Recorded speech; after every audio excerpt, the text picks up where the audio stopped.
وكان بالمؤمنين رحيما. صدق الله مولانا العظيم. صلى الله على سيدنا ومولانا محمد وعلى آله وأصحابه وسلم. صلى الله على سيدنا ومولانا محمد وعلى آله وأصحابه وسلم. ঐতিহ্যবাহী খরিদি চার সিনিয়র আলিম মাদ্রাসার ৬৮তম বার্ষিক ইসলামী সম্মেলনে উপস্থিত সম্মানিত উলামায়ে কেরাম, মুহতারাম সভাপতি, অত্র এলাকার শ্রদ্ধেয় মুরব্বিয়ান এবং আমার স্নেহের যুবকবৃন্দ, আল্লাহ তাবারক ওয়া তাআলার দরবারে শুকরিয়া আদায় করি। আল্লাহ পাক আমাদেরকে মাহফিলে শরীক হওয়ার তৌফিক দান করেছেন, আলহামদুলিল্লাহ। সম্মানিত হাজিরিন, এক সময় আমাদের সমাজে মাহফিল অনেক কম হতো, তাই না? এখন মাহফিলের সংখ্যা বেড়ে গেছে। মাহফিলের সংখ্যা বাড়ার কারণে অনেক লাভ হয়েছে। কয়েকটা লাভ, এর মধ্যে একটা লাভ হচ্ছে আমাদের সমাজে আগে যে কুসংস্কার এবং ইসলাম বিরোধী কার্যক্রম চলত, উদাহরণস্বরূপ যাত্রাপালা, কাটু গান বা ওই টাইপের জিনিস, এগুলো আলহামদুলিল্লাহ অনেক কমে গেছে। রহমতুল্লাহি আলাইহি সহ সেই সময়কার বুজুর্গদেরকে এগুলোর ব্যাপারে আপনাদেরকে সাথে নিয়ে যে সংগ্রাম করতে হয়েছে, আমাদেরকে সেটা আর করতে হচ্ছে না। তাদের সাজানো বাগানে আমরা কথা বলতে পারছি। অতএব ওয়াজ মাহফিলের অবদান তো কোনোভাবেই অস্বীকার করার সুযোগ নেই।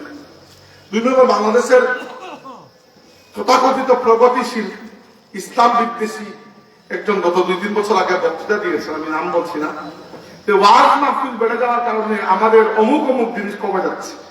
অমুক অমুকের বলতে তিনি তারটাই বুঝিয়েছেন। তিনি যখন বলছেন যে তারটা কমে গেছে, তার মানে আমাদের সাফল্য, এটা আমরা বুঝতে হবে, আলহামদুলিল্লাহ। কিন্তু ওয়াজ মাহফিল বেড়ে যাওয়ায় কয়েকটা জায়গায় কিছু বিষয় এখন সমস্যা দেখা যাচ্ছে। এর মধ্যে একটি হচ্ছে, যে কোনো মজলিসের, যে কোনো মাহফিলের কিছু আদব থাকে। অতিরিক্ত মাহফিল হওয়ার কারণে বক্তা, শ্রোতা সবাই এই আদবের ব্যাপারে একটু মনে হয় আমরা খামখেয়াল হয়ে যাচ্ছি। এরকম দুই একটি কথা বলতে চাই আপনাদেরকে। প্রথমত, পরে আমি আমার আয়াতে আসবো। এগুলো যে কোনো মজলিসের আদব, এগুলো রক্ষা করতেই হবে আমাদের। এক নাম্বার, আমাদেরকে খেয়াল করলে, আমার তো 1 ঘন্টা আছে, বাকিদেরকে পরে দেখতে হবে। আমি 1 ঘন্টা আপনাদের সামনে আছে, আপাতত আমাকে দেখাবো। হাজিরিন, যে কোনো মজলিসের আদব হচ্ছে সেখানে সালামের মাধ্যমে মাহফিল শুরু হবে, এবং সালামের সুন্নত পদ্ধতি হচ্ছে কম মানুষের পক্ষ থেকে বেশি মানুষকে সালাম দেওয়া হবে। এখানে 2 গ্রুপ, এক গ্রুপ বক্তা আর এক গ্রুপ শ্রোতা। বক্তা কম, আপাতত আমি একা, আপনারা সবাই শ্রোতা, অথবা সালাম আমি দেব, এটা সুন্নত। কিন্তু যখন আমি সালাম দিয়ে দেব, তখন আমার সালামের জবাব দেওয়া আপনাদের প্রত্যেকের উপর ইন্ডিভিজুয়ালি ওয়াজিব হয়ে যায়। প্রথমে যখন আমি সালাম দিয়েছি, অনেকের মুখ কিন্তু নড়ে নাই, অনেকে জবাব দেন নাই। সালামের জবাব দেওয়া ওয়াজিব, এটা তরক করলে আপনি গুনাহগার হবেন। বুঝতে পেরেছেন? তাই কেউ যখন সালাম দেবে তখন এর জবাব দিতে হবে। 2 নাম্বার, সালামের জবাব দেওয়া যে খালি ওয়াজিব তা নয়। 4টা আমল রয়েছে, যে 4টা আমল মানুষকে খুব সহজে জান্নাত পর্যন্ত নিয়ে যেতে পারে। এর মধ্যে একটি হচ্ছে সালাম বিনিময় করা। রাসূলুল্লাহ সাল্লাল্লাহু আলাইহি ওয়াসাল্লাম বলেছেন, আফশুস সালামা ওয়া আত'ইমুত তুআমা ওয়া সিলুল আরহাম ওয়া সাল্লু বিল লাইলি ওয়ান নাসু নিয়াম তাদখুলুল জান্নাতা বিসালাম। তোমরা একে অন্যকে সালাম দাও, একে অন্যকে খাবার খাওয়াও, তোমরা আত্মীয়তার সম্পর্ক রক্ষা করো, আর তোমরা রাতে উঠে কিছু নামাজ আদায় করো, তাহাজ্জুদ যাকে আমরা বলি। এই 4টা কাজ তোমাদেরকে আল্লাহর শান্তির জান্নাতে শান্তির মাধ্যমে নিয়ে যাবে। তো সালাম বিনিময় করা শুধুমাত্র মাহফিলের আদব যে তা নয়, শুধুমাত্র ওয়াজিব যে তা নয়, বরং সালাম আমাদের জান্নাত প্রাপ্তির একটি ওসিলা হতে পারে। সুবহানাল্লাহ। 3 নম্বর বিষয় হচ্ছে, সালাম অন্য ধর্মের মানুষের যেরকম হাই হেলো থাকে সালাম কিন্তু শুধু এরকম বিষয় নয়। আমরা জানি দুনিয়ার প্রত্যেকটা ধর্মের প্রত্যেকটা সম্প্রদায়ের মানুষের সাথে সাক্ষাৎ হওয়ার পরে কিছু একটা অভিবাদন জানানো হয়। কেউ হ্যালো বলে, কেউ নমস্কার বলে, কেউ অন্য কিছু বলে, আবার একটু আগ বাড়িয়ে কেউ গুড মর্নিং বলেন, শুভ সকাল। তো এগুলো কোনো, যদি সেটি কোনো অন্য ধর্মের কোনো কালচার না হয়, তাহলে এরকম বলা শুভ সকাল বা এটা কোনো হারাম নয়, বলতে পারছে। কেউ যদি কাউকে হ্যালো বলে, এটা কোনো হারাম জিনিস নয়। কিন্তু হ্যালো শব্দটা সেরকম কোনো অর্থ হতো না, নাকি আছে? কোনো অর্থ নেই। এমনিতে হ্যালো বলা হয় শুধুমাত্র দৃষ্টি আকর্ষণ করানোর জন্য। কিন্তু সালামকে যদি আপনি মনে করেন শুধুমাত্র দৃষ্টি আকর্ষণ, তাহলে ভুল হবে। সালাম যখন আমি আপনাকে দিচ্ছি, এর মানে হচ্ছে আমি আপনাকে বলছি যে হে আমার ভাই, আমি আল্লাহর কাছে দোয়া করছি যেন আল্লাহ তোমার উপর শান্তি বর্ষিত করেন। সালাম একটি দোয়া। আর যখন আমি আপনার জন্য দোয়া করছি, আমি হকদার যে আপনিও আমার জন্য দোয়া করবেন। তাই সালামের জবাব আপনার দিতে হবে, আপনাকে বাধ্য। সালামের 4 নম্বর একটা গুরুত্ব হচ্ছে, সালাম মুসলমানের পরিচয় বহন করে। মুসলমানদের জন্য একটা ইউনিফর্ম। যেমন এখানে কয়েকজন যদি পুলিশ আসে, তাহলে তাদের আইডি কার্ড না দেখেই আমরা বুঝতে পারবো তারা পুলিশ, কারণ তাদের একটা নির্দিষ্ট ইউনিফর্ম আছে। এভাবে মুসলমানদের ইউনিফর্ম হচ্ছে সালাম। আমি একবার থাইল্যান্ড গিয়েছিলাম বেড়াতে। থাইল্যান্ডের রাজধানী ব্যাংকক শহরে একটা সাফারি পার্ক আছে। সাফারি পার্ক হচ্ছে যেখানে পশু পাখিকে ছেড়ে দেওয়া হয়, আর মানুষকে একটা চালিবদ্ধ গাড়িতে করে ঘুরিয়ে ঘুরিয়ে দেখানো হয়। চিড়িয়াখানার মতো নয়, প্রাণীদেরকে বন্দি করা হয় না, তো প্রাণীদেরকে ছেড়ে দেওয়া হয়, মানুষকে বন্দি করা হয়। বন্দি করে দেখানো হয় প্রাণীগুলো দেখতে কিরকম, বাঘ হাঁটছে, সিংহ হাঁটছে, আপনাকে একটা চালিবদ্ধ গাড়িতে করে ঘুরানো হচ্ছে। তো আমিও দেখতে গিয়েছি সাফারি পার্কে। তো গাড়িতে প্রায় 10-12 জন মানুষ হবে, একটু মাইক্রোবাস টাইপের বড় গাড়ি। গাড়ির ড্রাইভার বেচারা থাইল্যান্ডের মানুষ, তাদের ভাষাও আমরা বুঝি না, তার সাথে আমার সম্পর্কের কোনো দরকারই নাই, কারণ আমি তো গাড়িটাকে সিট রিজার্ভ করেছি, সে জানানোর কোনো কারণই নেই। তো দেখছি এগুলা মধ্য সময় একটা ফোন এসেছে আমার মোবাইলে, বাংলাদেশ থেকে কে তাদের ফোন করেছে। স্বাভাবিকভাবে ফোন ধরে আমরা যা বলি সেটা করেছি। আমি ফোন ধরে বলছি আসসালামু আলাইকুম। ফোনে কথা শেষ হওয়ার পরে যখন ফোন রেখে দিয়েছি, ওই ড্রাইভার পেছনে ফিরে আমাকে ইংরেজিতে জিজ্ঞেস করলো যে তুমি কি মুসলমান? আমি বললাম হ্যাঁ। সে বললাম আমিও মুসলমান, আসসালামু আলাইকুম। সাথে সাথে সে সালাম দিয়ে দিল। আমি তখন চিন্তা করলাম একটা কথা, যার সাথে আমার জীবনেও কথা হওয়ার কোনো দরকার নাই, সেই দিনের আগে বা সেই দিনের পরে আর কখনো এই মানুষটার সাথে আমার সাক্ষাৎ হবে না, শুধুমাত্র একটা সালাম কিছুক্ষণের জন্য এই অপরিচিত দুইটা মানুষ, একটা বাঙালি আমি আর একটা থাইল্যান্ডের মানুষ, সে তাদের মধ্যে একটা ভাতৃত্বের সম্পর্ক তৈরি করে দিল। আর 5 নম্বর হচ্ছে সালাম দেওয়া নেওয়া। এই বিষয়টাকে আল্লাহ এত পছন্দ করেছেন যে আল্লাহ রাব্বুল আলামিন নামাজের মতো ইবাদতের মধ্যে আমাদেরকে নির্দেশ দিয়েছেন তার নবীর প্রতি সালাম দিতে। নামাজ অন্য কোনো ইবাদত নয়, নামাজ যে ইবাদত, ইবাদতের মধ্যে সর্বশ্রেষ্ঠ, সবচেয়ে প্রধান, সবচেয়ে প্রথম, সবচেয়ে মৌলিক ইবাদত ইসলামী শরীয়তের হচ্ছে নামাজ। যে নামাজ আমরা খালিস আল্লাহর জন্য আদায় করি, নাকি অন্য কারোর জন্য? আল্লাহর জন্য।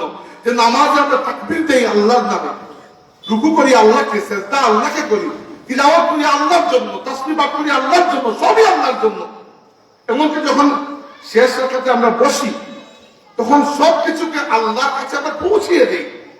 আমরা বলি আত-তাহিয়াতু লিল্লাহি ওয়াস-সালাওয়াতু ওয়াত-তাইয়্যিবাত, বলি না? কি জন্য বলি? যে আল্লাহ আমার সমস্ত পাক পবিত্রতা, আমার আত্মসমর্পণ, আমার ইবাদত সবকিছু কার জন্য? লিল্লাহি, তোমার জন্য। এরপরে তো সালাম ফিরিয়ে নেওয়ার কথা, নামাজ শেষ করার কথা, কিন্তু আল্লাহ আমাদেরকে সেই আদেশ দেন নাই। বলেছেন এরপরে আমার নবীকে তোমরা ডাক দিয়ে একটা সালাম দিয়ে দিও। এজন্য আমরা বলি আসসালামু আলাইকা আইয়ুহান নাবিয়্যু ওয়া রাহমাতুল্লাহি ওয়া বারাকাতুহু। সুবহানাল্লাহ। সালামের একটা গুরুত্ব যে আল্লাহ পাক নামাজের মতো ইবাদতের মধ্যে তারা হাবিবকে সালাম দেওয়া আমাদের প্রতি ওয়াজিব করে দিয়েছেন। শুধু তাই নয়, শুধু নবীকে সালাম দিয়ে সালাম ফিরিয়ে নিলে তো কথা ছিল। আল্লাহ বলছেন এরপরে তোমরা যিনি নামাজ আদায় করছো, বাকি দুনিয়ার तमाम মুমিনদেরকে একটা সালাম দিয়ে দাও। এজন্য আমরা পড়ি আসসালামু আলাইনা ওয়া আলা ইবাদিল্লাহিস সালিহিন। আল্লাহর কাছে কি শুকরিয়া আদায় করব যে আল্লাহ পাক নামাজের মতো এত বড় ইবাদতের মধ্যে, যে ইবাদত একমাত্র আল্লাহর জন্য, সেখানে আল্লাহ আমাদেরকে বলেছেন নবীকেও সালাম দাও এবং দুনিয়াতে তোমার যত মুমিন ভাই বিরাদর আছে সবকে একটা সালাম দিয়ে দাও। আল্লাহর নবীকে সালাম দেওয়া কত বড় একটা নেকির কাজ। সাহাবায়ে কেরাম রাসূল পাক সাল্লাল্লাহু আলাইহি ওয়াসাল্লামের সালাম দেওয়া এবং আল্লাহর নবীর কাছ থেকে সালাম পাওয়া দুইটার ব্যাপারেই আগ্রহী ছিলেন। সাহাবায়ে কেরাম আব্দুল্লাহ ইবনে ওমর রাদিয়াল্লাহু আনহু যখনই মদিনা শহরের বাইরে যেতেন রাসূলুল্লাহর ইন্তেকালের পরে, সব কাজ শেষ করে মদিনার বাইরে যাওয়ার আগে তিনি রওজা শরীফের সামনে দাঁড়িয়ে বলতেন আসসালাতু ওয়াসসালামু আলাইকা ইয়া রাসূলুল্লাহ। আর যখন মদিনায় ফিরে আসতেন প্রথমেই আল্লাহর রাসূলের রওজা শরীফের সামনে দাঁড়িয়ে বলতেন আসসালাতু ওয়াসসালামু আলাইকা ইয়া রাসূলুল্লাহ। শুধু তাই নয়, এই রওজা শরীফ উম্মতের জন্য কত বড় নিয়ামতের জায়গা। ইমাম উসবি রাহমাতুল্লাহ আলাইহি কিতাবের মধ্যে লিখেছেন আল্লাহর নবী সাল্লাল্লাহু আলাইহি ওয়াসাল্লামের ইন্তেকালের কয়েক বছর পরে সাহাবীদের যুগ পরে তাবেঈদের যুগে ইমাম উসবি একজন বড় আলিম ছিলেন। তিনি লিখেছেন যে আমি আল্লাহর নবীর রওজা শরীফের পাশে বসে আছি। তখন তো এত ভিড় ছিল না, মানুষ গিয়ে বসতে পারতেন। এরা হচ্ছে আল্লাহর নবী সাল্লাল্লাহু আলাইহি ওয়াসাল্লাম ইন্তেকালের করেন 60-70 বছর পরের ঘটনা বা 100 বছর পরের ঘটনা। ইমাম উসবি লিখেছেন যে আমি আল্লাহর নবীর রওজা শরীফের পাশে বসে আছি, এমন সময় দেখি আরবের এক বেদুইন ব্যক্তি, বদ্দু আরব যারা গ্রাম্য, এক বেদুইন ব্যক্তি আল্লাহর নবীর রওজা পাকের সামনে এসেছে। এসে আওয়াজ করছেন ইয়া রাসূলুল্লাহ, আমার বড় খায়াস ছিল আপনার সাথে আমার সাক্ষাৎ হবে, কিন্তু আমার ভাগ্য কুলায়নি, আপনার সাথে আমার সাক্ষাৎ হয় নাই। ইয়া রাসূলুল্লাহ, আমি কুরআন শরীফের মধ্যে পেয়েছি আল্লাহ পাক বলেছেন ওয়ালাউ আন্নাহুম ইয যালামু আনফুসাহুম জাউকা ফাস্তাগফিরুল্লাহ ওয়াস্তাগফারা লাহুমুর রাসূল লাওয়াজাদুল্লাহা তাওয়াবার রহিমা। আল্লাহ বলেছেন হে আমার রাসূল, যদি আমার বান্দারা গুনাহ করে ফেলে আর আপনার কাছে আসে এবং আল্লাহর কাছে তাওবা করে, আর আপনি যদি একটু তাদের জন্য আল্লাহর কাছে সুপারিশ করেন, আপনি যদি তাদের হয়ে আল্লাহর কাছে একবার মাফি চান, আল্লাহকে তারা মাফকারী হিসাবে পেয়ে যাবে।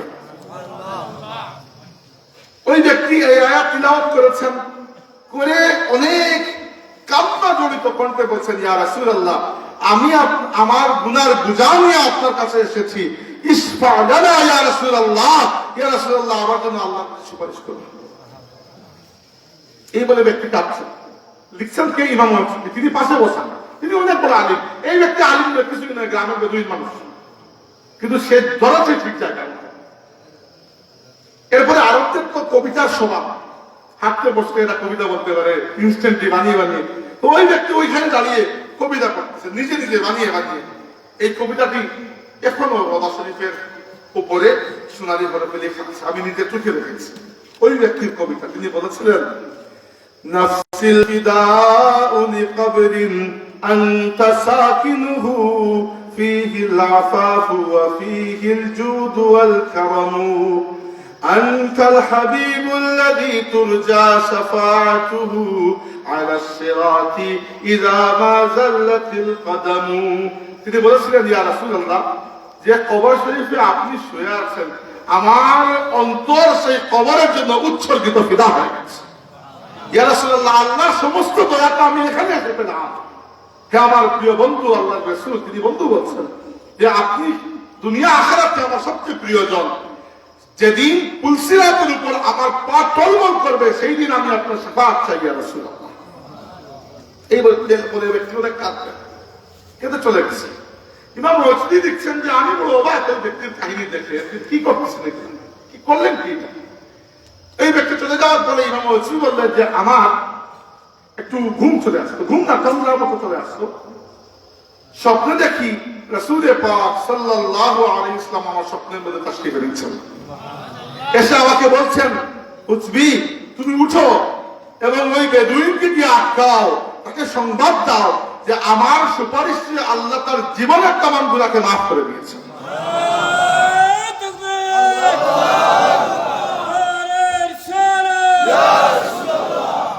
সম্মানিত হাজিরিন, এই হচ্ছে আল্লাহর হাবিবের ওয়া তশরিফের হাজিরির ফজিলত।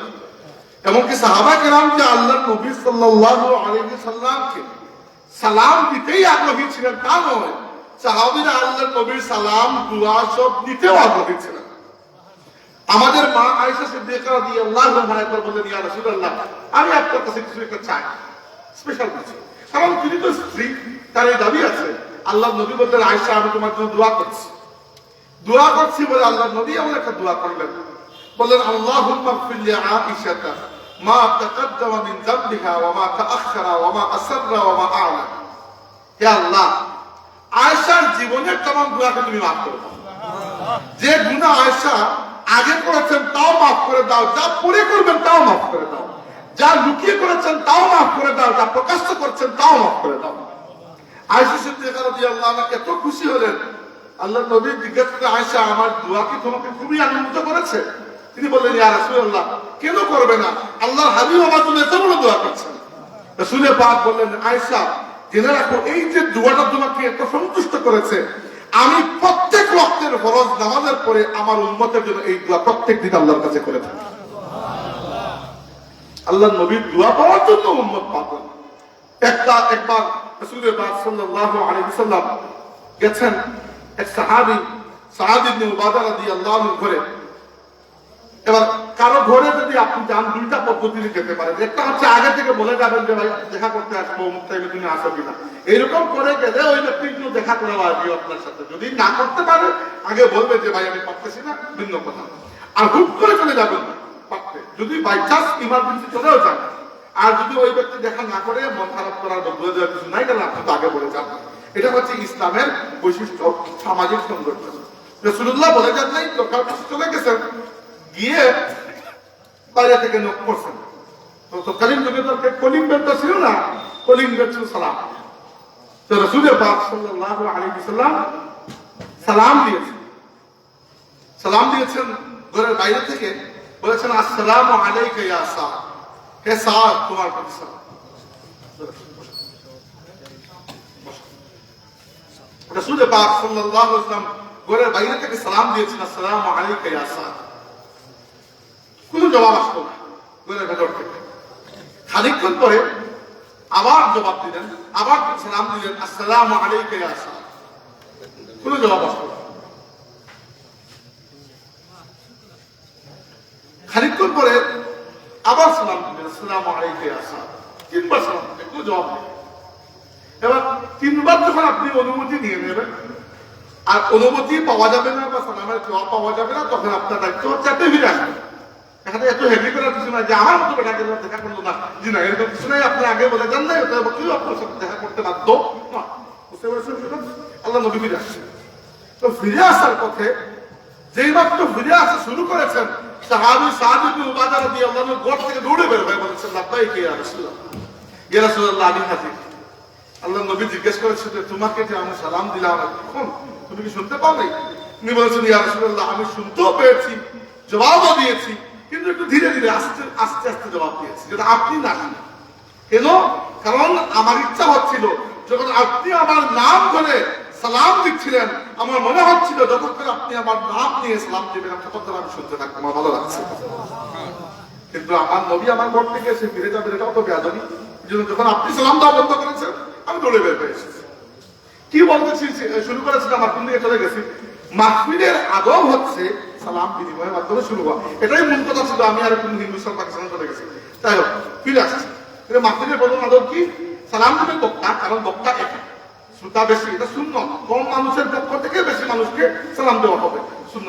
কিন্তু আপনাদের জন্য জবাব দেওয়া ওয়াজিব ছিল, অনেকে ওয়াজিব আদায় করেন নাই। আজকের পর থেকে এই ভুলটা যেন না হয়, খেয়াল রাখবেন। ওয়াজিব ছুটে গেলে কিন্তু গুনাহগার হবে। মাহফিলের 2 নম্বর আদব হচ্ছে মাহফিলকে সুন্দর করা। সুন্দর করা মানে লাইটিং মাইকিং এগুলো নয়, এগুলো তো কষ্ট বিকাশ দেওয়া সম্ভব। কিন্তু আসল সুন্দর হচ্ছে মাহফিলকে আল্লাহর কাছে সুন্দর করা। আর আল্লাহর কাছে মাহফিলকে সুন্দর করার একটা পদ্ধতি রাসূল আমাদেরকে শিখিয়ে দিয়েছেন। বলেছেন যাইনু মাজালিসাকুম বিসসালাতি আলাইয়া, আমার প্রতি দুরূদ পড়ার মাধ্যমে তোমরা তোমাদের মাহফিলকে সৌন্দর্যমণ্ডিত করো। আমি আপনাদেরকে বলেছিলাম না যে দুইবার দুরূদ শরীফ পড়েন, কেন বলেছিলাম জানেন? এই কারণে যে মাহফিলে কুতুবী সাহেব রাহমাতুল্লাহ আলাইহি বলতেন যে মাহফিলে দুরূদ পড়া হয় না, এটি রহমতের মাহফিল হতেই পারে না। বাকি যে কোনো কিছু মাহফিল হতে পারে, গানের মাহফিল, অন্য কোনো সাংস্কৃতিক, রাজনৈতিক, সামাজিক, ওয়াজ মাহফিল, এমনকি ওয়াজ মাহফিল হতে পারে, আল্লাহর রহমতের মাহফিল হতে পারবে না যতক্ষণ না আল্লাহর নবীর কিছু দুরূদ পড়া হয়েছে। এই জন্য আমরা দুরূদ পড়েছি। দ্বিতীয়ত দুরূদ এই জন্য পড়েছি, দুরূদ পড়ার একটা ফজিলত। আল্লাহর হাবিব বলেছেন যে ব্যক্তি আমার প্রতি একবার দুরূদ পাঠ করে আল্লাহ তার কষ্টার নেকি লিখে দেন এবং তার কষ্টা গুনাহ মাফ করে দেন। আর ফেরেশতা জিবরাইল আলাইহিস সালাম বলেছেন আমা তারদাকা ইয়া মুহাম্মদ আন তুসাল্লি আলাইয়া মিন উম্মাতিকা ওয়াহিদাতান ইল্লা সাল্লাইতু আলাইহি 10। হে মুহাম্মদ, আপনার যে উম্মত আপনার প্রতি একবার দুরূদ পাঠ করবে, ইয়া রাসূলুল্লাহ আমি জিবরাইল তার জন্য 10 বার আল্লাহর কাছে রহমতের দোয়া করব।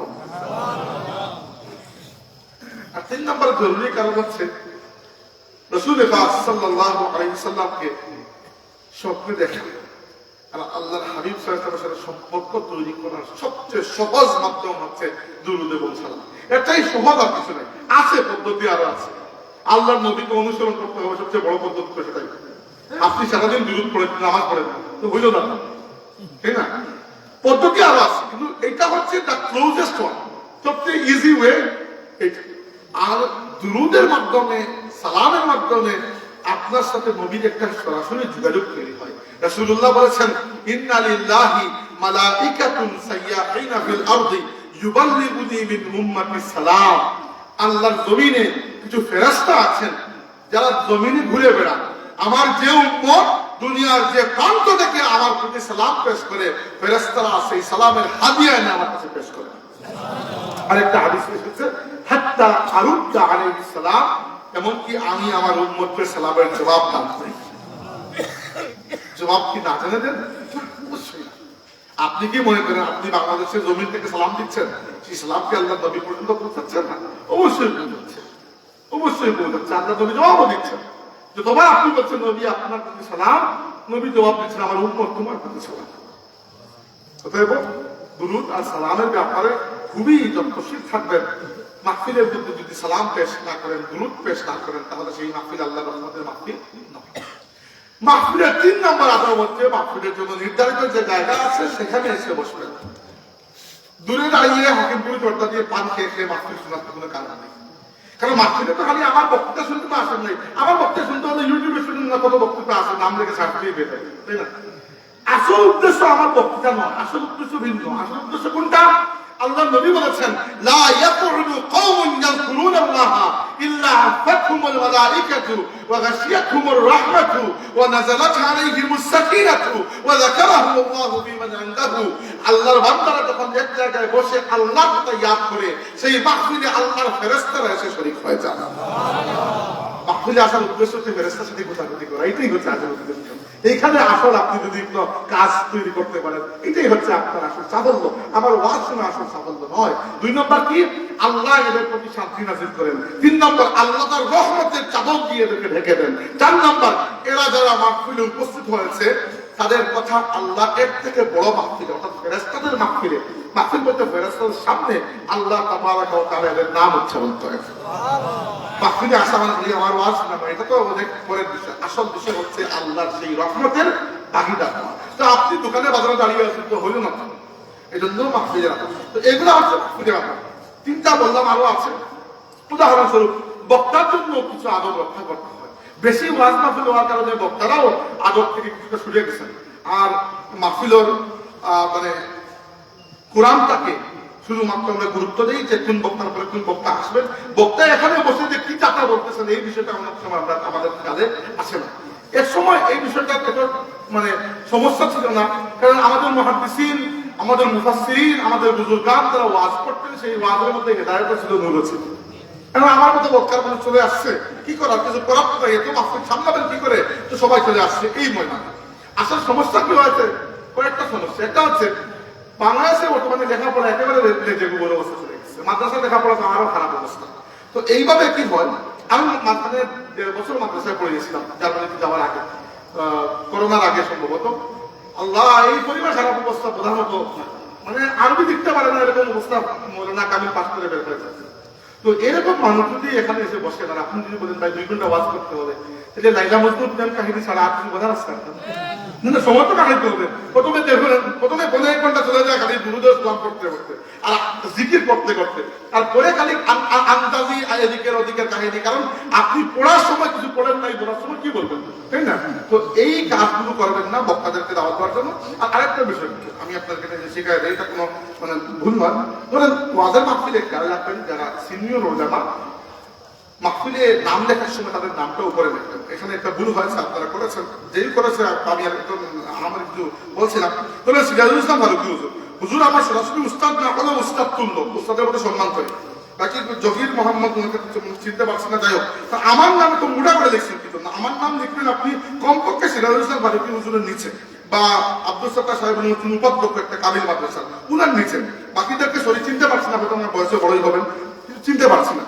কমসে কম ওলামায়ে কেরামের এই সম্মান দিতে হবে, কারণ ইলমের সম্মান আল্লাহ পাক দিয়েছেন।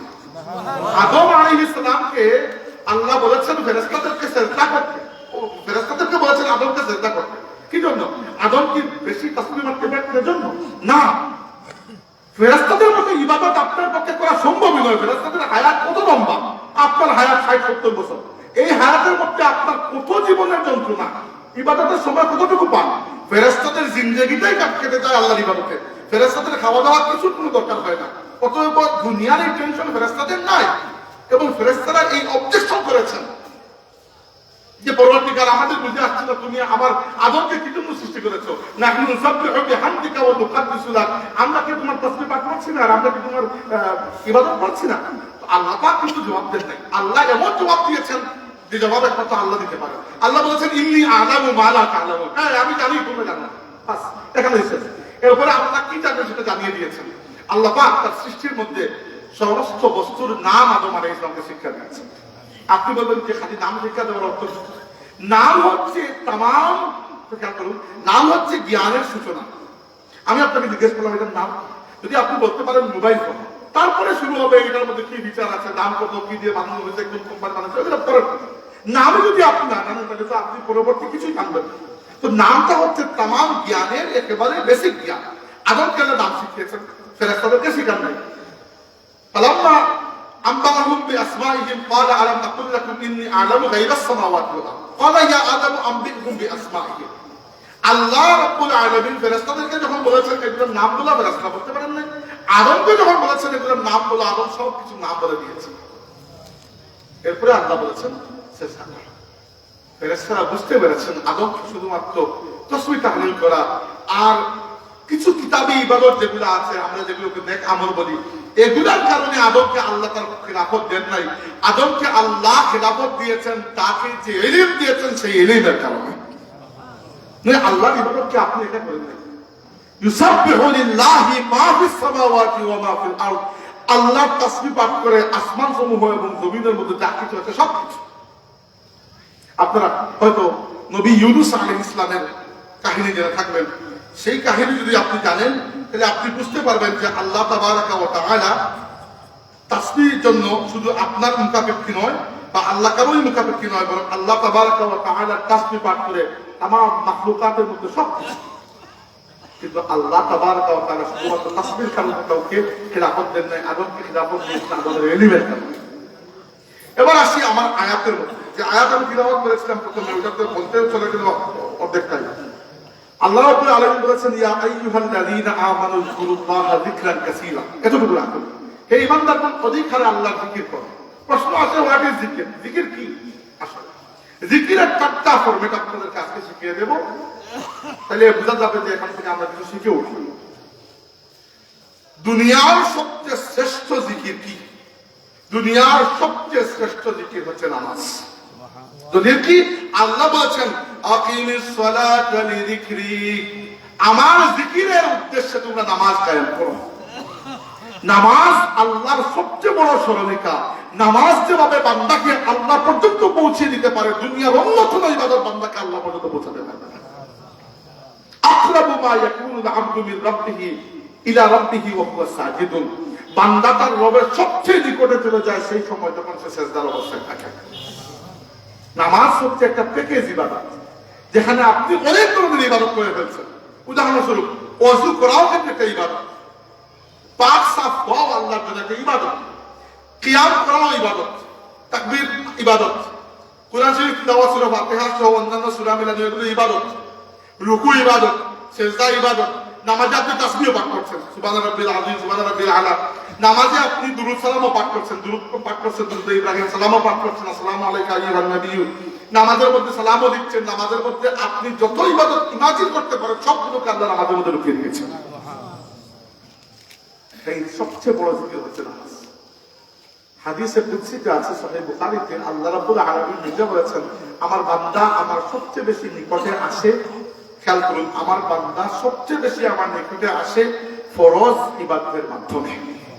তার আমলনামার মধ্যে নামাজ নাই, আল্লাহ ফিরেও দেখবেন না ওই ব্যক্তি কোনো ওয়াজ মাহফিলে গেছিল কি যায় নাই, তাসবিহ করছে কি করে নাই, নাথিং। ইন্না আউওয়ালা মা ইউহাসাবু বিহিল আবদু মিন আমালিহি ইয়াউমাল কিয়ামাতি সালাতুহু, বান্দার আমল থেকে কিয়ামতের দিন সর্বপ্রথম যে আমলের হিসাব নেওয়া হবে সেটি হচ্ছে নামাজ। নামাজ ঠিক থাকলে বাকি হিসাব আসে, তাই তো বাকি হিসাবই আসে। বুঝতে পেরেছি আমরা? অথবা তরুণদেরকে বলছি যারা এখনো আমরা নামাজের পাবন হতে পারি নাই, ভাইরে এই সকল ওয়াজ নসিহতের ফায়দা নাই যদি আপনি নামাজের পাবন না হন। সামনে রমজান মাস আসছে, রমজান মাস একটা সুবিধা হচ্ছে বেনামাজি মানুষের রমজান মাসে কিছু কিছু নামাজ পড়ে, তাইলে রমজানকে সামনে রেখে নামাজের এমন একটা রুটিন আপনি করে দেবেন যে নামাজ আপনার অভ্যাসের মধ্যে চলে আসে, রমজান গেলেও যেন নামাজ না থাকে। ঠিক আছে? এটা খেয়াল রাখবেন। তো আল্লাহর 2 নম্বর সবচেয়ে শ্রেষ্ঠ জিকির হচ্ছে কুরআন শরীফ তেলাওয়াত। কুরআন নিজেই আল্লাহর জিকির। আল্লাহ বলেছেন, ইন্না নাহনু নাযালনা যিকরা ওয়া ইন্না লাহু লাহাফিজুন। এই কুরআন আল যিকর, এই জিকিরকে আমি আল্লাহ নিজে নাযিল করেছি এবং এই জিকিরকে হেফাজত করার দায়িত্ব আমি আল্লাহ নিজের কাছে নিয়ে নিয়েছি। কুরআনের শুধুমাত্র হরফ যে হেফাজত আছে তা নয়, হরফের উচ্চারণকেও হেফাজত করে রাখা হচ্ছে।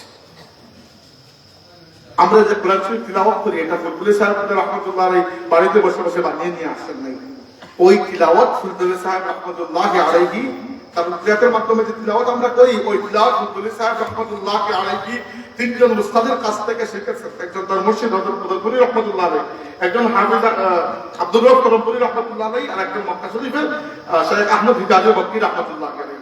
এর মধ্যে আমরা যে সিলসিলা আমার দাদার থেকে আমরা উপরের দিকে কাউন্ট করি, সেটা হচ্ছে তার 2 নম্বর উস্তাদ হাফেজ আব্দুর রব কুদরপুরি রাহমাতুল্লাহ আলাইহি সিলসিলা। ওই সিলসিলা উপরের দিকে গিয়ে ইলমে কিরাত জগতের সর্বশ্রেষ্ঠ পণ্ডিত ইমাম হাফস রাহমাতুল্লাহ আলাইহি পর্যন্ত পৌঁছেছে। ইমাম হাফস রাহমাতুল্লাহ আলাইহি উস্তাদ হচ্ছেন ইমাম আসিম, ইমাম আসিমের উস্তাদ হচ্ছেন ইমাম আবু আব্দুর রহমান আসলামী, ইমাম আবু আব্দুর রহমান আসলামীর উস্তাদ হচ্ছেন 5 জন সাহাবী, হযরত উসমান, হযরত আলী, আব্দুল্লাহ ইবনে মাসউদ, উবাই ইবনে কাব এবং যায়েদ ইবনে সাবিত। এই 5 জন সাহাবী সরাসরি কুরআন শরীফ শিখেছেন মুহাম্মদুর রাসূলুল্লাহ সাল্লাল্লাহু আলাইহি ওয়াসাল্লামের কাছে। এরপরে এই কিরাতের সনদ জিবরাইল আমিন হয়ে আল্লাহ তাবারাক ওয়া তাআলা পর্যন্ত পৌঁছেছে। আল্লাহু আকবার, নারে রিসালাত, ইয়া রাসূলুল্লাহ, সিলসিলা ফুলতলি জিন্দাবাদ জিন্দাবাদ। অতএব কখনোই মনে করবেন না যে এই তিলাওয়াত কোনো কমজোর তিলাওয়াত। এমনকি মধ্যখানে অনেক আগে যখন মিশরের প্রেসিডেন্ট ছিলেন জামাল আব্দুল নাসির, জামাল আব্দুল নাসির নাম আপনারা অনেকে শুনেছেন, মিশরের প্রেসিডেন্ট ছিলেন। একবার শোনা গেল যে কুরআন শরীফের তিলাওয়াতকে বিকৃত করে যখন প্রথমবার রেডিও বা ক্যাসেটটা আপনারা হয়তো ছোটরা অনেকে চিনবেন, আমাদের সময় একটা দিয়েছিল ক্যাসেট, এখন এগুলো উঠে গেছে, ইউটিউবের ক্যাসেট দিয়ে কি করবে। আমরা ছোটবেলা ক্যাসেট শুনতাম, ক্যাসেটের মধ্যে গিটার ছিল, তাই না? তো ক্যাসেটের যখন সয়লাভ হলো পৃথিবীতে, তখন শোনা গেল যে আল্লাহ আলাদা সত্য ছিল জানি না, আমি বলেছি যে তখন দুনিয়াতে চাউর হয়েছিল যে কুরআন শরীফের তিলাওয়াতকে কিছুটা বিকৃত করে ইহুদিরা একটা ষড়যন্ত্র করছে যে ক্যাসেট বন্ধ করে মানুষের কাছে আম করবে, সয়লাভ করবে, যেন কুরআন শরীফের তিলাওয়াতের কোনো এক লেহের না থাকে, ভিন্ন ভিন্ন বিগড়ে থাকে। যখন জামাল আব্দুল নাসির একটা কাজ করেছেন, মিশরের সর্বশ্রেষ্ঠ কারি ছিলেন 2 জন তৎকালীন সময়, একজনের নাম আপনারা সবাই ছিলেন, আব্দুল বাসিত আব্দুল সামাদ, আরেকজন হচ্ছেন খালিল মাহমুদ হোসরি। এই দুইজনের মাধ্যমে পুরো কোরআন শরীফ তিলাওয়াত করে প্রথমবার ক্যাসেট মুক্ত করা হয়েছে। কারি আব্দুল বাসিত তিলাওয়াত করেছেন তাজবিদের সাথে, আর খালিল মাহমুদ হোসরি তিলাওয়াত করেছেন একটু হজরের সাথে। যারা আমরা হাফিজে কোরআন যারা তারাবির নামাজ যেরকম স্পিডে পড়ে এরকম, তো কোরআন শরীফের এই দুইটি তিলাওয়াতই তৎকালীন সময়ে রেকর্ড করা হয়েছে। এর পরবর্তীতে দেখা গেছে যে এরকম কোন ষড়যন্ত্র আসলে হয় না, এগুলো মিথ্যা, কিন্তু তিলাওয়াতটা রেকর্ড হয়ে গেছে। আর এখন তো দুনিয়াতে হাজার হাজার তিলাওয়াত রেকর্ড আছে। বলতে যাচ্ছি এটা যে এই কোরআনের হেফাজতকে আল্লাহ করেছেন, তো করেছেন খুব ভালো করে করেছেন। এমনকি দুনিয়াতে কত কোটি মানুষ, এই পৃথিবীতে 190 কোটি মানুষ মুসলমান, তার মধ্যে কোটির উপরে হবে মানুষ যারা হাফিজে কোরআন, তাই না?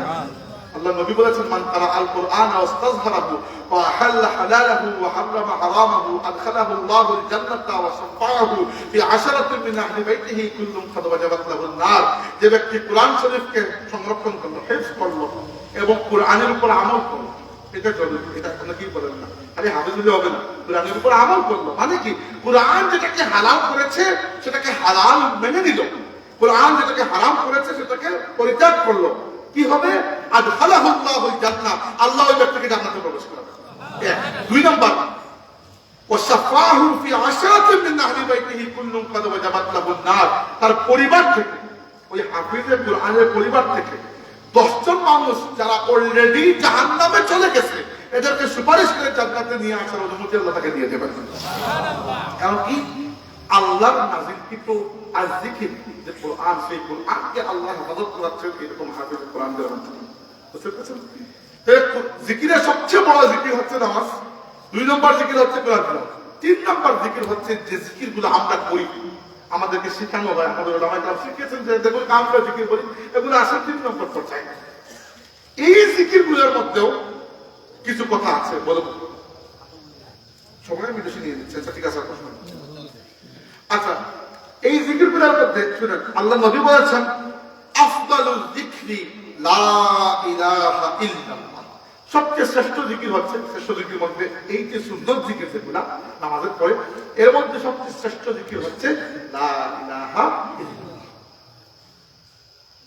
এমনকি রাসূলুল্লাহ সাহাবীদেরকে একদিন বললেন, জাদ্দিদু ঈমানাকুম, তোমরা তোমাদের ঈমানকে নতুন করো, নবায়ন করো, হালাল করো। সাহাবীরা জিজ্ঞেস করলেন, কাইফা নুজাদ্দিদু ঈমাননা ইয়া রাসূলুল্লাহ, ইয়া রাসূলুল্লাহ কিভাবে ঈমানকে নবায়ন করব? রাসূলুল্লাহ বললেন, বিকাসরাতি যিকরি লা ইলাহা ইল্লাল্লাহ, অধিক হারে লা ইলাহা ইল্লাল্লাহ জিকিরের মাধ্যমে তোমাদের ঈমানকে নবায়ন করা। তাহলে বুঝলাম আমরা জিকিরের মধ্যে, এই জিকিরগুলোর মধ্যে শ্রেষ্ঠ জিকির কি? লা ইলাহা ইল্লাল্লাহ। প্রত্যেকটি তরিকায় আপনি এই জিকির পাবেন। লা ইলাহা ইল্লাল্লাহ চিশতিয়া তরিকায় আছে, কাদেরিয়া তরিকায়, প্রত্যেকটি তরিকায় আছে। বুজুর্গ সাহেব আমাদেরকে শিখিয়েছেন বা অন্যান্য বুজুর্গ শিখিয়েছেন। প্রশ্ন হচ্ছে কাইফিয়াতুল জিকির, জিকির কেমনে করতে হবে? স্টেজে উঠে নেচে নেচে জিকির করতে হবে, নাকি জিকির করে করে বাসতে উপরে উঠতে হবে, তা কি করতে হবে? কেমনে জিকির করতে হবে? আসুন ফতোয়া জিজ্ঞেস করি। ফতোয়া জিজ্ঞেস করবো কোন মানুষের কাছে না আল্লাহর কাছে। আল্লাহ কি বলেন? আল্লাহ রাব্বুল আলামিন বলেছেন জিকিরের পদ্ধতি কি রকম হবে, আল্লাহ শিখিয়ে দিয়েছেন। বলেছেন, ওয়াজকুর রাব্বাকা ফি নাফসিকা তাদাররুআন ওয়া খীফাতান ওয়া দুনাল জাহরি মিনাল কওলি বিল গুদুবি ওয়াল আসাল। জাস্ট এক আয়াত যথেষ্ট, জিকিরের পুরো পদ্ধতি এখানে আছে।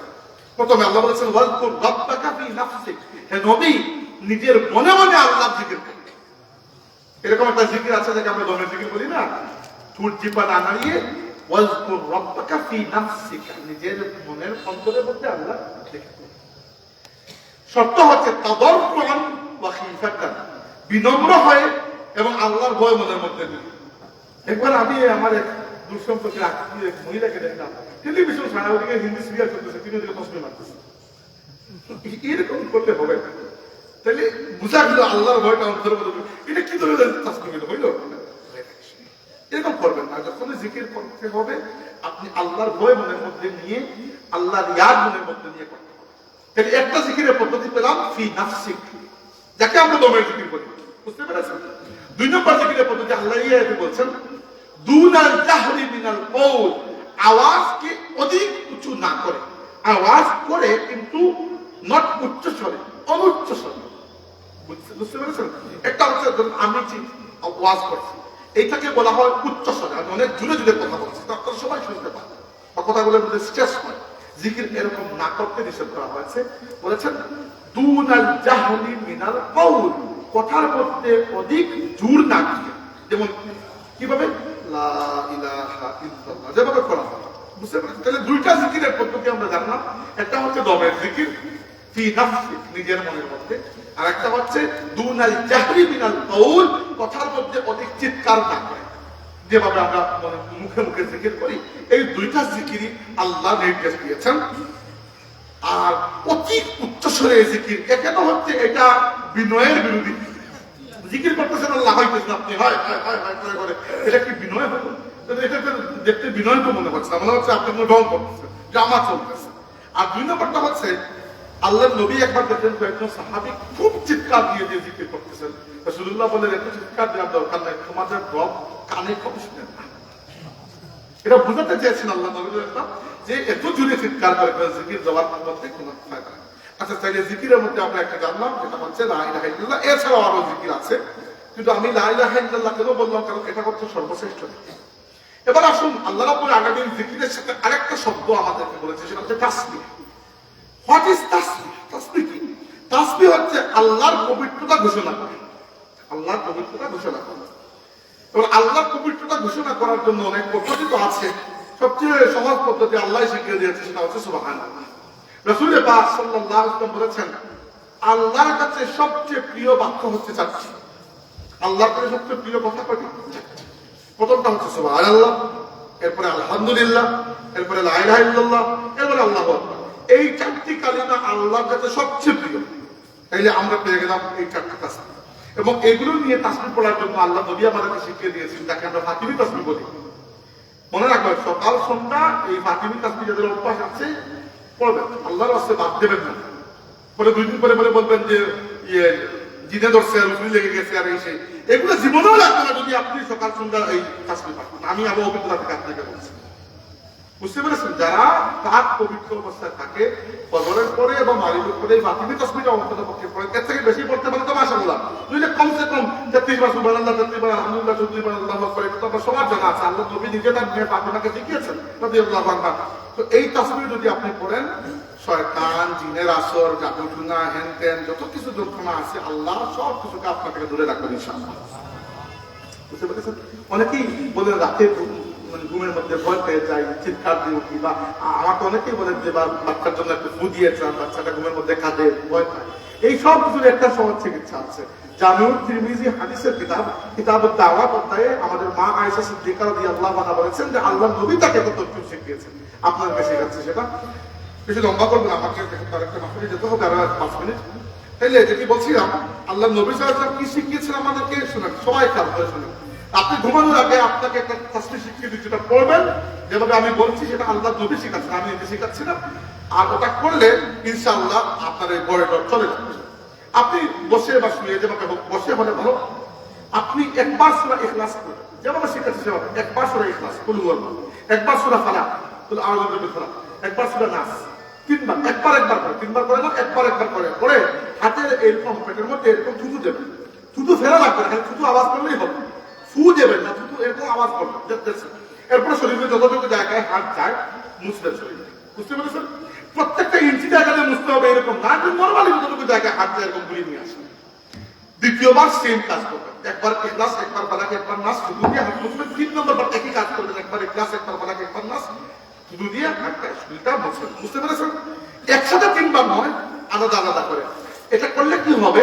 আল্লাহ পাক আপনাকে সব ধরনের এই যত ধরনের ভয় পাওয়ার বিষয় আছে সব থেকে রক্ষা করবে। বাচ্চাদেরকে কি করবেন? মা বা বাবা, বিশেষ করে মা বলে তো আরো ভালো, তিনি নিজে পড়ে তার বাচ্চার গায়ে হাত বুলিয়ে দিলেই ভয় যাবে ইনশাআল্লাহ। এটি আমার শিখানো নয়, রাসূলুল্লাহ সাল্লাল্লাহু আলাইহি ওয়াসাল্লাম শিখিয়েছেন, বুঝতে পেরেছেন? কুসমিটা এটা করবেন, তাহলে আর আপনি ঘুমানোর মধ্যে ইনশাআল্লাহ ভয়টা পাবেন না। ঘর থেকে বের হওয়ার সময় পড়ে বের হবেন, যে কোনো মানুষ, আমরা তো সবাই মুসলমান এখানে, যে যে দায়িত্ব নিয়োজিত সমস্যা কি, সব দায়িত্ব হালাল, আমরা সবাই মুসলমান, আমাদের এই কাজগুলো সবার করা উচিত। ঘর থেকে বের হচ্ছেন, পরে বের করবেন, বিসমিল্লাহি তাওয়াক্কালতু আলাল্লাহ, লা হাওলা ওয়ালা কুওয়াতা ইল্লা বিল্লাহ। আল্লাহ ফেরেশতারা আপনাকে প্রোটেকশন দেবে। যে কোনো নতুন জায়গায় গেছেন, আল্লাহ নবী বলেছেন, যে কোনো জায়গায় গেছেন, নতুন আপনি গিয়ে নামতেছেন গাড়ি থেকে, বা যে কোনো কাজে গেছেন, যে কোনো জায়গায় আপনি পড়েন আউযু বিকালিমাতিল্লাহি তাম্মাতি মিন শাররি মা খালাক। এই কাজটা করবেন। রাসূলুল্লাহ বলেছেন, আল্লাহ কসম করে বলছে, আল্লাহর কোনো মাখলুক এই মানুষটা কোনো ক্ষতি করতে পারবে না। আমাদেরকে এই তাসবিহগুলো খেয়াল করে পড়া উচিত। ভুল তাসবিহ যেগুলো নবী আমাদেরকে শিখিয়েছেন, নিজের মানওয়ার কাহিনী থেকে আল্লাহর নবী যেগুলো শিখিয়েছেন ভালো না, বরকত হয়। আর লাস্টে একটা তাসবিহ শেখাচ্ছি, সহিহ বুখারী শরীফের শেষ হাদিস, একেবারে শেষ হাদিস, কিতাবুত তাওহীদ এর আল্লাহ নবী বলেছেন, কালিমাতানি হাবিবাতানি ইলার রহমান খাফিফাতানি ফিল লিসান সাকিলাতানি ইনদাল মিজান। দুইটা বাক্য আছে যেগুলো রহমান রহিম আল্লাহর কাছে বড় মহব্বত, বড় প্রিয়, যেগুলো উচ্চারণ করা জিহ্বার জন্য বড় সহজ, কিন্তু কিয়ামতের দিন আপনার নেকির পাল্লাকে এগুলা ভারী করে দেবে। বাক্য দুটো কি কি? বাক্যটি হচ্ছে সুবহানাল্লাহি ওয়া বিহামদিহি সুবহানাল্লাহিল আযীম। পড়ো দেখো আমার সাথে, সুবহানাল্লাহি ওয়া বিহামদিহি সুবহানাল্লাহিল আযীম। সহজ না? অতি সহজ। এগুলা কি হয়? তামলাউল মিজান, আপনার নেকির পাল্লাকে ভারী করে দেবে। অতএব এই তাসবিহগুলো আমরা সকাল সন্ধ্যা পাঠ করবো, হাঁটতে বসতে পাঠ করবো, ইস্তেগফার পাঠ করবো। এগুলা হচ্ছে 3 নাম্বার তাসবিহ। আর 4 নাম্বার তাসবিহ বা 4 নাম্বার জিকির আল্লাহ। আমি 4টা জিকিরের পদ্ধতি বলছিলাম না, প্রথমটা বলেছি নামাজ, 2 নাম্বারটা বলেছি কোরআন তিলাওয়াত, 3 নাম্বারটা বলেছি এই যে সুন্নাত তাসবিহ যেগুলো আছে, এর মধ্যে সর্বশ্রেষ্ঠ তাসবিহ হচ্ছে লা ইলাহা ইল্লাল্লাহ। 4 নাম্বার তাসবিহ হচ্ছে এইরকম মজলিস যেখানে বসে আল্লাহর কথা জ্ঞান হয়। এগুলো জিকিরের মজলিস, এগুলো জিকিরের মধ্যে। আপনি মনে করবেন না এই মজলিসের কোনো দাম নাই, আছে রে ভাই, দাম আছে। এগুলো আল্লাহর জিকিরের মজলিস।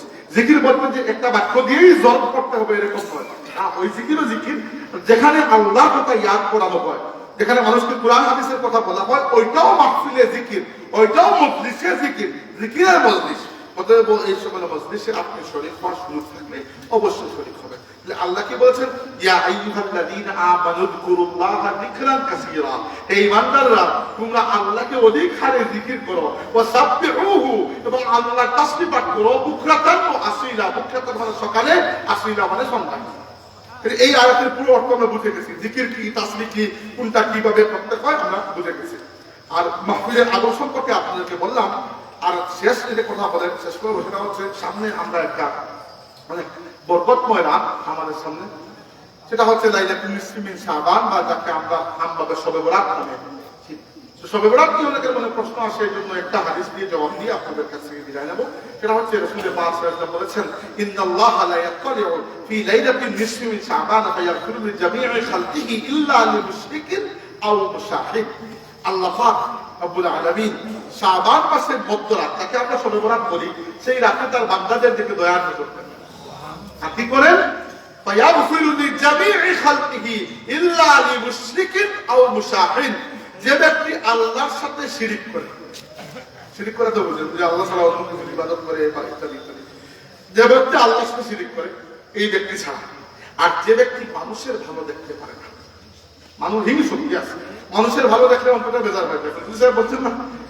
আচ্ছা, অথবা মানুষের ক্ষতি দেখলে খুশি হয়, ক্ষতি করতে পারে না কিন্তু হইলে মন্দ না, এরকম চিন্তা। এগুলোকে বলা হয় শাহন। শাহন অর্থ হচ্ছে অন্তরের মধ্যে বিদ্বেষ মানুষের জন্য।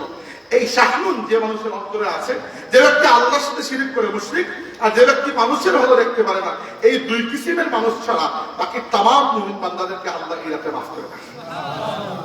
বরকত মানে এবার একটা প্রশ্ন, লাস্টের প্রশ্ন, আপনারা বলতে পারেন শবে বরাতের রাতের নামাজ কিরকম, শবে বরাতের আমল কিরকম?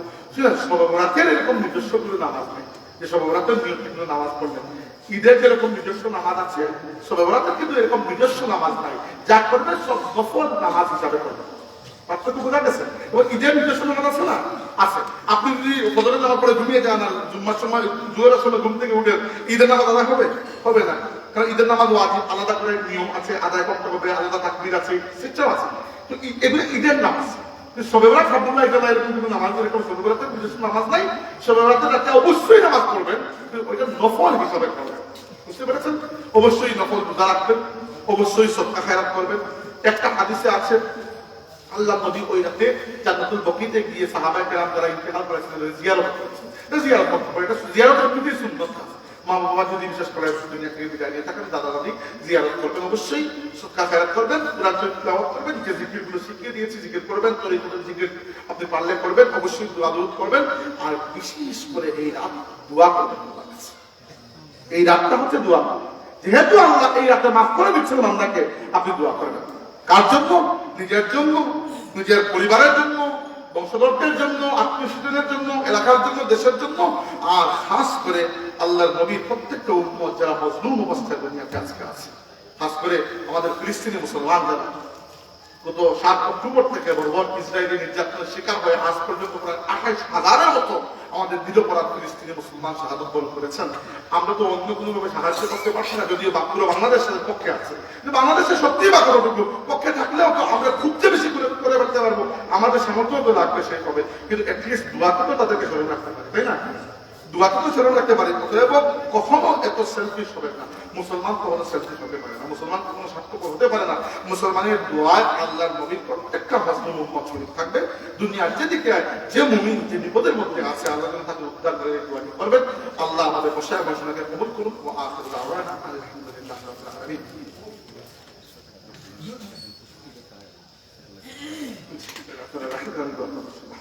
একজনের 500 টাকার জন্য দোয়া করেন, চেয়ারম্যান সাহেব এখন বান করবেন না, আমি ছিলাম দোয়া হইলে আমাদের 2 বার টাকার জন্য।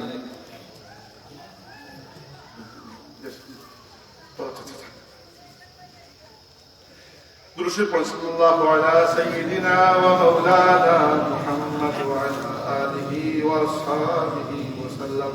صلى الله على سيدنا ومولانا محمد وعلى آله وأصحابه وسلم. اللهم آمين. الحمد لله رب العالمين، والصلاة والسلام على سيد المرسلين وعلى آله وأصحابه أجمعين. ربنا آتنا في الدنيا حسنة وفي الآخرة حسنة وقنا عذاب النار. ربنا فاغفر لنا ذنوبنا وذنوب والدينا، رب ارحمهما كما ربياني صغيرا. رب ارحمهما كما ربياني صغيرا. الله عمري مغفرة قبول করুন। এই মাহফিলের দ্বারা সাহায্য সহযোগিতা করছেন, তোমার বান্দা আপনারা দুনিয়া আখিরাতে জন্য সাহায্য করুন। আমরা এই মাদ্রাসার জন্য কবুল করুন। আল্লাহ ফরিদপুর আলিয়ার মাদ্রাসার জন্য কবুল ফরমাও। এই মাদ্রাসার যত সমস্যা আছে তোমার কুদরত থেকে নিরসন করিয়ে দাও। এই মাদ্রাসার যদি কোনো সহযোগিতা প্রয়োজন হয়, তুমি তোমার বান্দা আমার হৃদয়ে এই মাদ্রাসার সহযোগিতা করার মানসিকতা ডালিয়ে দাও। এই মাদ্রাসার খেদমত যারা আছেন, তুমি আল্লাহ তাআলার ইখলাসের সাথে খেদমত আঞ্জাম দেওয়ার তৌফিক দান করো আল্লাহ। আল্লাহ আপনারে মাফ করে দাও, আপনার মা বাবারে মাফ করে দাও আল্লাহ। খাস করে আমরা যারা মা বাবা কবরবাসী হয়ে গেছেন, আমরা সওয়াল করি আল্লাহ আপনার কবরবাসী মা বাবারে ঘরে করে রহমত ফরমাও। আল্লাহ তাআলা কবরে তুমি নূরান্বিত করিয়ে দাও। আল্লাহ কবরের মধ্যে যদি কোনো আযাব থাকিয়ে থাকে তাহলে তুমি আযাব থেকে মাফ করে দাও, জান্নাতুল বাগান বানাইয়া দাও কবরে। আমরা যারা মা বাবা জীবিত আছেন, আল্লাহ নেক হায়াত দান করো, আল্লাহ নেক হায়াত দান করো, সুস্বাস্থ্য দান করো আল্লাহ। আমরা बीमारियों को दुआ से सुन मौला, तमाम बीमारियों को तुम शिफा दान करो अल्लाह। औलादी अफराब ने दूर कर दो, बेरोजगारी अपन लगे हलाल रुजी दरजा खुली दो अल्लाह। प्रवासी अपने शांतिते রাখো মওলা। বহুত প্রবাসী अपने दुआ से बड़ परेशानी মাঝে বিদেশে গিয়া পড়ছেন, আল্লাহ তুমি উদ্ধার করো মওলা। আল্লাহ তোমার হাবিবের উম্মত যে জায়গা যে অবস্থায় যে মুসিবতের মাঝে আছে, তোমার হাবিবের কোনো একটা উম্মতকে তুমি আল্লাহ মুসিবতের মধ্যে রাখিও না আল্লাহ। আমরা প্রত্যেকটা ভাই বোনের লাগে আমরা দোয়া করি আল্লাহ তুমি তাদের হেফাজত করো আল্লাহ। আমাদের দেশে অনেক মানুষ আছেন আল্লাহ রুজি রুটির লাগি বড় পরেশানির মাঝে আছেন, কোনো মুমিন যে অন্য দুয়ারের ভিখারি বানায় না আল্লাহ। আমরা বাইয়াত করে হালাল রিজিকের ব্যবস্থা করিয়া দেব। বহুত মানুষ দোয়া চাইছে পারিবারিক ভাবে বহুত সমস্যার মাঝে আছে, বহুত এমন সমস্যা তথা মানুষের সামনে মুখ খুলিয়া হওয়া যায় না, আল্লাহ তুমি উদ্ধার করো মওলা। तमाम मुश्किलातকে आसान করে দাও। বহুত বিবাহ সাথী আটকে আছে, বহুত সংসার ভাঙি যায়, বহুত বাচ্চা কাচ্চা ওর না আল্লাহ। তোমার বান্দা আল্লাহর দুঃখ করে মিটাইয়া দাও আল্লাহ। এই পাক শাবান মাস, এরপরে রমাদান মাস, এই মাসগুলোর কোনো বরকত থেকে আমাদের বঞ্চিত করিও না। খাস করে আমাদের হারামাইন শরীফের মকবুল জিয়ারত নসিব করো মওলা। রব্বে কারীম তোমার বান্দা আপনার এই মাহফিলে আয়া শরীক হইছে, তোমার বান্দা আপনার শরীকানে তুমি কবুল ফরমাও আল্লাহ। দুনিয়াতে আমরা বেইজ্জত বেহুরমত করিও না, হাসরের ময়দানেও শর্মিন্দা করিও না মালিক। আমরা এই মৌতের সময় ঈমানের সাথে পাক সাফ করি, ঈমান আফিয়াতের সাথে মধ্যে আল্লাহ। হাসরের ময়দানে তোমার হাবিবের সঙ্গী বানাইও আমাদের, তোমার সালেহিন নেক বান্দাকে সঙ্গী বানাইও আমাদের, তোমার হাবিবের শাফাআত থেকে আমরা বঞ্চিত করিও না আল্লাহ। তোমার বান্দা আপনার যে যে মনের খায়েশ লইয়া হাত বাড়াইছো নেক বানাই দাও আর পূর্ণ করে দাও আল্লাহ। এই মাহফিল থেকে তোমার কোনো বান্দার হাত খালি করে দিও না। বিফদলি সুবহান রাব্বিকা রব্বিল ইজ্জাতি আম্মা ইয়াসিফুন আল্লাহ। বহুত মানুষের মাদ্রাসা দান করে করছেন আর কোরআন করছেন, আল্লাহ তুমি কবুল করো। بفضل سبحان ربك رب العزة عما يصفون وسلام على المرسلين والحمد لله رب العالمين. السلام عليكم.